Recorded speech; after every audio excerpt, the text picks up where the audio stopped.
What is up, everybody? It is Ak here, back with another video, and today's video is going to be showcasing my level 52 mage soloing Maraudon. And so a couple weeks ago, I released a video showcasing how you could level up in Maraudon from level 52 to 57, around that range, and getting a very good amount of XP soloing the Maraudon one pool that we typically do on level 60s. A lot of people, though, were having issues if they tried it themselves, or they said that it wasn't possible on a level 52 because I was 57 in the video. And so once we got this new mage that I'm leveling up for a couple of videos to level 52, I decided that I wanted to go over into Maraudon and actually film it with my level 52 mage. Now, the only issue was that we couldn't really get a lot of resistance gear because it wasn't available on the auction house. Even glowing Brightwood staff wasn't on the auction house. And so we decided to go ahead and just go for it with 28 nature resistance from gear. And so obviously I recommend having at least 50 if you're level 60, but we only ran with 28 from gear at level 52. But it was a ton of fun, and we were able to get it down in 2 pools. We died the first try, not to what you might think we died to, but I'll be showing that with the first clip. So we're going to get started with the clip where I died, then we're going to go into the kill, and then we're going to go over talents and gear. The links will be down in the description below for you guys to jump to wherever you'd like to see. But also, if you guys think that this is entertaining, if you want to see this live, definitely check out the Twitch link down below. Hit that subscribe button. Let's jump into it. So first, we're going to show the very first attempt. Now, granted, we did die during this attempt, and so it was actually a really comical death, and so that's why I want to show it. But I do want to take this time to kind of talk through some of the things that we are going to need and some of the things that really make this possible to be able to do it at 52. So the very first thing that we're going to be looking at is the Shadow Protection Potion. You don't need a greater or anything crazy like that, but you do need a regular Shadow Protection Potion. You can use a greater if you want, just for more protection, but you know, if you're just doing it with normal without a problem, then don't even worry about it. Now, the reason that you do need this is because the corruptors are going to be casting corruption on you. Go figure. And that corruption spell is actually going to do a lot of damage to you, and it's ultimately going to take down your ice barrier. And if you're losing your ice barrier, that means that you're going to be able to not sustain blizzard, ultimately not being able to kill the sprites, which ultimately leads you to die anyways. And so you need to be able to maximize the amount of barrier that you're going to have, and so this is going to be one option and one way that you can improve on that. The second way is the Nature Protection Potion. Same kind of idea. Probably don't need greater. You can get it if you want, but the graders are going to be really expensive for those potions, especially with AQ coming out very soon, or not very soon, but at least in the near future. It's gonna get pretty expensive if you try to use graders, and so I would recommend just use regular potions, and that should be able to last you to get you through. The last thing you're going to need is magic resistance potions. Now, the magic resistance potions is what made this possible for me. A lot of people are going to come in here with about 100 resist, and if you can, fantastic. I personally was not able to do that, and so I only came in here with 38 resist, including what I had in talent. So I only had 28 resist from gear. I had a 15 resist ring and a 13 resist ring. The way that I was able to do this, though, was being able to pop magic resistance potions. Now, magic resistance potions, what they do is that they increase your resistance by 50 for 3 minutes. So you got to be really careful about when you time the magic resistance potion, but increasing your resistance by 50 will allow you to resist many more spells than if you did not have that, and you'll be able to live much longer and be able to hopefully get down these kills. And so what we're doing here is we are almost done with this little speed run through. We have all the mobs clumped up. We're doing pretty well, but I noticed that I have up my Shadow Protection and I have up my Nature Protection, but I don't have enough time for my Magic Resistance Potion. And so what I decided to do is I decided to do another loop. I want to make sure that I don't get hit by the mobs, and so I kite a wide route, but then I go do another loop basically to extend the time so I can pop my next potion. But here I'm going to turn off my webcam just to show you the actual reaction that I had live on stream, because it was pretty priceless, and you guys are going to see very quickly what I messed up on. So watch my health very closely, and gone. And so what I messed up on is that the overhang above me actually caused the mobs to hit me. I was thinking, you know what? I'll go back and I'll blizzard the mobs. I'll slow them down a little bit, just clump them up a little bit more. But I completely didn't even think about the fact that I was right under the overhang, and because of leeway, the mobs hit me from right below. So it was pretty late by this point, and I was very tired. It was about, 1:48 a.m. And so I decided, you know what, I'm going to do one more run anyways, because I want to get this down. And so we came back in. So I'm going to be going over the actual run itself and kind of explaining the things that you want to do. So at level 52, you're going to face pull that first group, and then typically you actually don't want to jump turn Cone of Cold like I did, so you can use the jump turn Cone of Cold on the second group. You run around the right side of the boulder and jump Nova those groups right there and blink through. Now your goal here is to basically stay far enough from the mobs where you're not going to get hit by melee, but close enough where you're going to be able to aggro them. So it's pretty easy at 60 because you can use like Arcane Explosion and things like that to basically extend your aggro range, extend your leeway and things like this. But at a lower level, if you get within range of Arcane Explosion, you're probably going to pull the mobs anyways. So you got to be very careful to not go too close to the mobs to not take too much damage. The biggest thing with this run at this low of a level is mitigating the damage that you take. Mana could potentially be an issue, but as long as you have up your full shields when you're going into the last kill phase and you're smart about how you do that kill phase, you're probably going to be okay. So here we have a good amount of borers behind us. We're trying to save as much mana as possible. And you can see that I have already popped my nature protection potion and my shadow protection potion. Reason being, as we're running through here, we're going to get hit by spells, and I want to make sure I can keep up, as much of my shield as possible for melee hits. You can also get dazed because the mobs are not great to you. The mobs can easily daze you, and you might have seen in the very first video that I actually did get dazed up on this route. So here I kind of do like a wide route because I don't want to risk novaing or blocking there, coming out of block, and so I just run around in a semicircle, a little bit, just to pull the mobs closer, and then I blink ahead. Now the mobs can't run right through the water, so what you're actually going to notice is that even if you're on the right side, they're still going to go right through the middle by Celebros, so it gives you a little bit of time if you need to extend them. But here what I decide is, slimes are probably going to reset anyways. I'm not going to worry about the slimes. Running through a group of 5 slimes with 1 shield probably is not going to end well. And so I decide to skip by them, and I just go straight for this mob with a rank 1 Frostbolt. Also, apologies for all the follows popping up. There was a crazy follow train during this, and so shout out to everybody who followed. Thank you so much, and definitely check out the Twitch to see it live. It's a lot of fun. We have a lot of fun on the channel. But here the goal is to aggro this Cavern Lurker on the right and then blink before we get hit, and the other Cavern Lurkers are automatically going to aggro. Now, these Sisters of Celebran were very close to aggroing, and I was actually really nervous. If I aggro them, I'm done. There's no way I'm living through it. But fortunately, we got around them, and we were okay. You want to make sure you hug the right side to Nova those slimes right there. Aggro these slimes just like normal and then blink through. The key difference though is those slimes are automatically going to aggro when you blink through because you're too low of a level when you are close to them, close enough to blink. So you are going to aggro them. So what I basically do differently is I jump Nova right there to aggro those 2 groups. What that does is it slows the slimes that are right on top of me while allowing me to still get forward to get that corner group. So now we're going to keep on going around the hall. You can see that I'm doing really well on health and mana. And actually, as far as mana is concerned, I'm still at nearly 60%. And I'm occasionally getting resists of spells to regen mana. And I'm regenning mana just from, regular regen. So we're doing pretty well on mana, actually. We aggro the mobs in the corners, and we basically have all the normal mobs that we would have. We jump off here, and we go into an Evocate. So this is about as good as it could go. Now, the way that we were able to do that is we weren't getting too close to the mobs. A lot of people report problems when they try to do this at a lower level of just having such a huge aggro radius that they're constantly aggroing mobs. Well, the issue with aggroing mobs is that you're getting too close to doing it when you could have spells aggro the mobs anyways. And so you can use other mobs to aggro mobs, just like we did with some of those Cavern Shamblers. We can use, Fire Blast at a range. We can use Counterspell at a range. We can use Arcane Explosion at a range. Leverage the mobs themselves to aggro the rest of the mobs so that you're not taking unnecessary damage. So here we go and aggro the room. We let that one, Shambler or Thorn, whatever, hit us. Because at the end of the day, that one Deep Root Stomper is not going to do a ton of damage to us. But if we do end up using Nova, we're not going to have Nova for here, where we will take a lot of damage because we have 2 Satyrs right here and we have Poison Sprites. Typically, I jump there to Nova some of the mobs in the back as well, but I don't want to jump to extend my leeway because we are a lower level. So I decide no jumping. I'm just going to run straight and just Nova like normal. So here I'm feeling pretty good. We have, pretty much our full shields. We have full health, full mana. We're sitting actually really good at this point. And I know in my head that we need to mitigate as much damage as possible when we do this loot phase to potentially keep our shields. If we lose the shields, what we're going to have to do is we're going to have to take a loop. And so we're going to see what happens. But what you want to do here, we see the Stomper that's up here on the left. We know that if we blink through these mobs at this time, not only are we probably going to aggro the mobs on the right, but we'd also aggro that Stomper and it could be bad. So we're going to wait. We're going to see the mobs come over the bottom. We know that there's no more time. So we blink through and we aggro that Stomper. I immediately try to get off a Blizzard, but I lose my shield because I blinked over the pathway, and we actually lost a decent amount of health. Didn't die or anything like that, which was good enough. And so we're able to, live through it, but we're able to get off a blizzard and keep on going.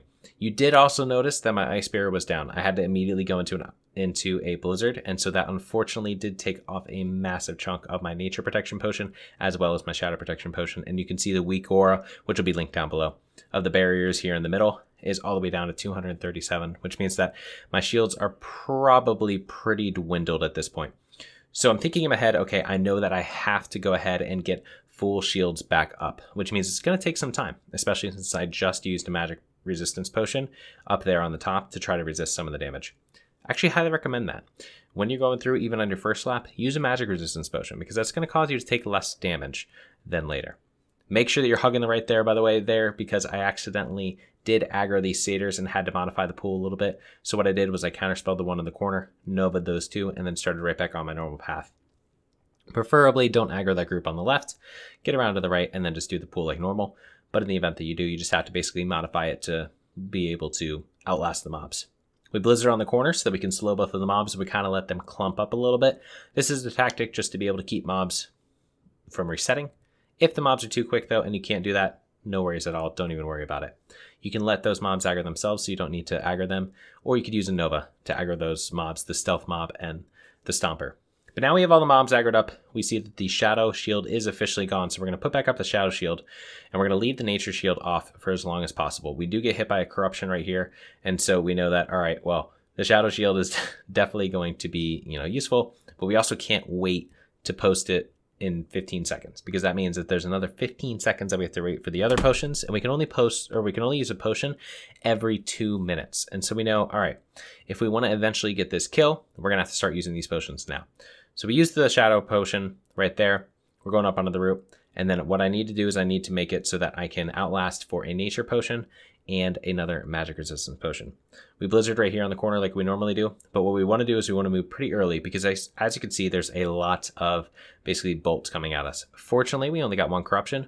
However, if we did get too many corruptions there, I would recommend blocking and cancel Oring block immediately. There's nothing wrong with using a block to clear your debuffs. And so a lot of people try to hold on to block forever. But at the end of the day, what's the purpose of block? It's to prevent damage from coming onto you. So if you have a full row of corruptions, block them off and then cancel or block just to be able to remove that, debuff from yourself. We get down here, we have time to bandage and we're getting ready for the pool. I'm feeling pretty decent. I know that all I need is my nature potion at this point and I need my magic resistance potion, but I also do know that I need to get these mobs stacked. And so we try to stack them. Some of them get through. We go ahead and counterspell the Tangler right there, and we're sitting pretty nice at this point. We only had one corruption go on us, so even if that entire corruption ticks into the shadow protection potion, we know that it's not going to do too much damage. But we do know that we do have to pop the nature protection potion very soon here, and so it's going to be up in 25 seconds. So what I decided to do is I decided to go through loops. And so kind of like I did with the first time through, you can extend this an unlimited amount of times to refresh all your potions as necessary, to refresh your bandages, to get full mana, whatever.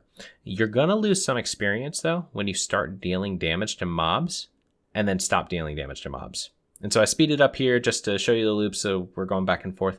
But you're going to see me use the nature protection potion, but that's kind of a key thing that a lot of people are experiencing, not only here, but also ZF. So there's a mechanic in the game whereby which if you're attacking a mob, and let's say you get it down to 50%, but then you stop attacking the mob and you're running around trying to extend the fight, trying to get mana, something like that, you ultimately are going to diminish the amount of experience that you're going to get. And so what you need to make sure that you do is you need to make sure that you hit the mobs, do enough damage, and then keep on hitting them, whether that be with rank 1 or whether that be, outlasting till an evocator or something like that. Don't kite infinitely after you've already started killing the mobs. But if we haven't done a lot of damage to the mobs, we're going to be able to get plenty of experience anyway. So you can see that this mob's at like 93%. And so our goal here is just to kite. And I'm thinking in my head, all right, this is the time we're going to get back. We're going to be able to go for the kill.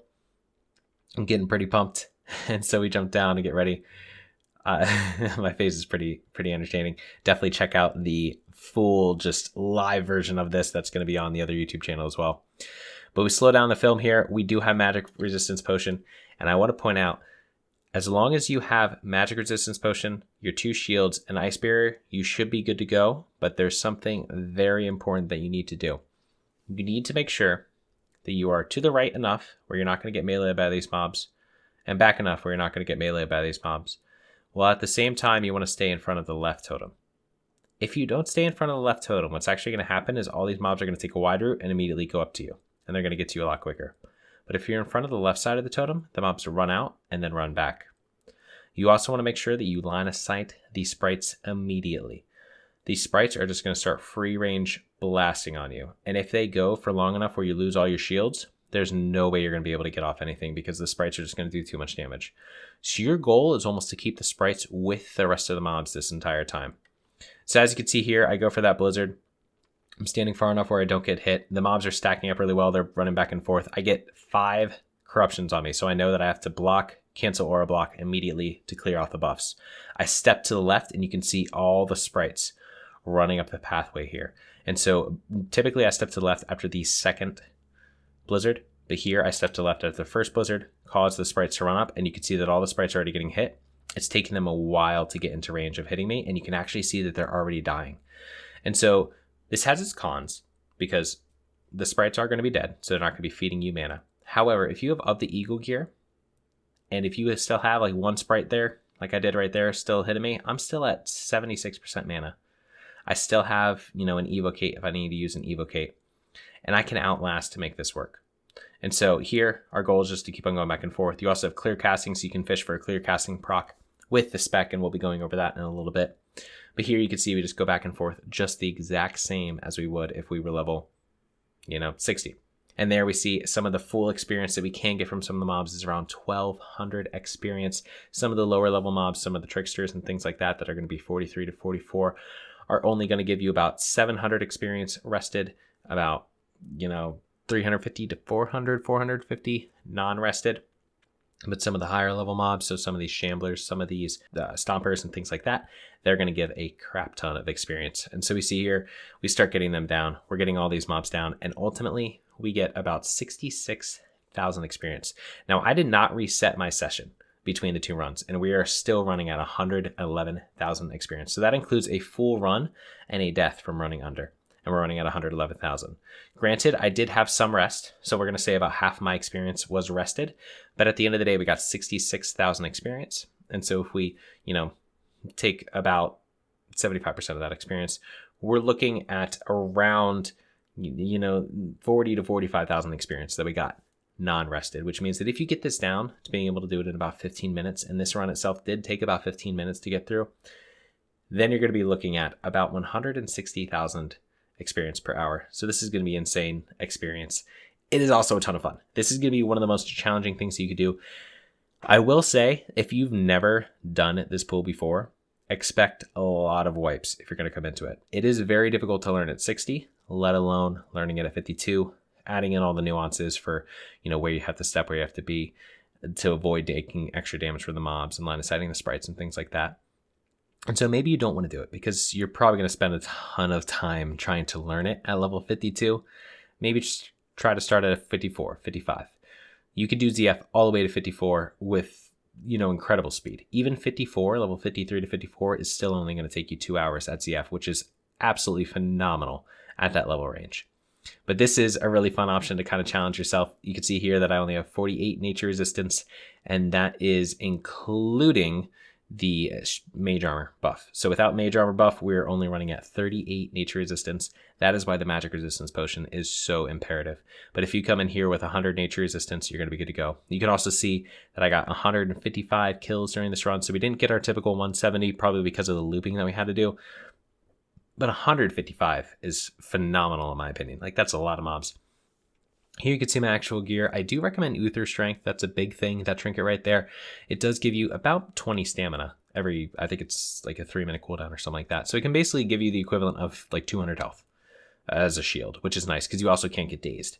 So that's very nice. But here you can see nature resistance, if we take off the mage armor, is only 28. As far as the gear necessary for this, I just use the same gear that I use for ZF. This is going to be of the eagle gear. maybe some of the Yao gear if of the Eagle gear isn't available. You can't get the T.5 sets yet, so unfortunately you can't get things like Dread Mist, Devout, things like that. But here you can see that we're just trying to maximize our intellect and stamina to be able to live through the run, and then to also do as many blizzards as we can at the end. If you are able to, try to get as much nature resistance as you can as possible. You can have people help you with going and killing Noxion to get some items from him. Celebros will drop a cape for you. There's some necks you can buy off the auction house of nature resistance potentially. You can get 2 rings of nature resistance, which could scale really high. Just be wary that they are probably going to cost a little bit. And then you can get glowing Brightwood staff as well. So if you really wanted to, you could run a ton of nature resistance, and you could probably get, 100 or potentially even higher nature resistance without using a magic resist potion. If you do that, honestly, the resist at the end is probably going to become pretty trivial, and then it's mainly just going to be avoiding the corruption damage, because you're basically going to be 60 at that point with that much resist. But if you can get that resist, go for it. Otherwise, just get of the Eagle gear. So as far as talents go, these are going to be the talents that I recommend running. So our goal here is to basically mitigate as much damage as possible while focusing on being able to use Blizzard as our main kill ability. And so we're going to grab 5 out of 5 into Improved Frostbolt, and also 3 out of 3 into Elemental Precision. You probably only need about 1 of 3 or 2 of 3 to hit cap. However, I just always like playing it safe, and it's going to be something that we're going to be able to use on other mobs that are going to be closer to our level when grinding anyways. 2 ice shards. Now the reason being is that we want to fill out everything that is going to improve our overall blizzard damage while not focusing on anything else, because we're not going to be able to do shatters with this farm, right? We're just going to be focusing on making sure that we're getting blizzards to kill the mobs. After that, we jump over to arcane. We just try to get down to try to get down to magic absorption as much as possible. And so here we can see 5 out of 5 magic absorption.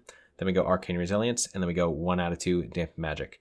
Now I errantly said that you could use clear casting in the video thinking about having clear casting at a higher level. We won't have clear casting yet until we get to a higher level, but what we would do after we go ahead and put an extra point into magic attunement to reduce the amount of damage that we're taking from bolts and things like that is go into clear casting. And so we could see that by the time we're 56, we're at 3 out of 5, 57, 4 out of 5. And so you will be able to get some clear casting as you level up if you do choose this method.